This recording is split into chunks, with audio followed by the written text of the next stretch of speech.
ڈیرہ اسماعیل خان اور پشاور فضائی آلودگی میں لاہور سے بھی بازی لے گئے۔ ڈیرہ اسماعیل خان فضائی آلودگی میں پہلے نمبر پر آ گیا۔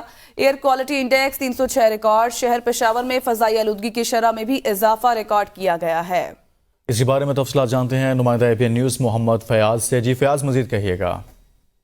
جی بالکل، ملک کے دیگر حصوں کی طرح صوبائی ضلعوں کے پشاور میں بھی فضائی آلودگی میں غیر معمولی اضافہ ہوا ہے، اور آج جو ریکارڈ کیا گیا ہے تو ڈیرہ اسماعیل خان اور پشاور فضائی آلودگی میں لاہور سے بھی جو ہے وہ بازی لے گئے، کیونکہ ڈیرہ اسماعیل خان فضائی آلودگی کے حوالے سے پہلے نمبر پر آ گیا ہے، جہاں ایئر کوالٹی انڈیکس جو ہے وہ 306 ریکارڈ کیا گیا ہے، جبکہ شہر پشاور میں فضائی آلودگی جو ایئر کوالٹی انڈیکس ریکارڈ کیا گیا ہے وہ 245 ہے۔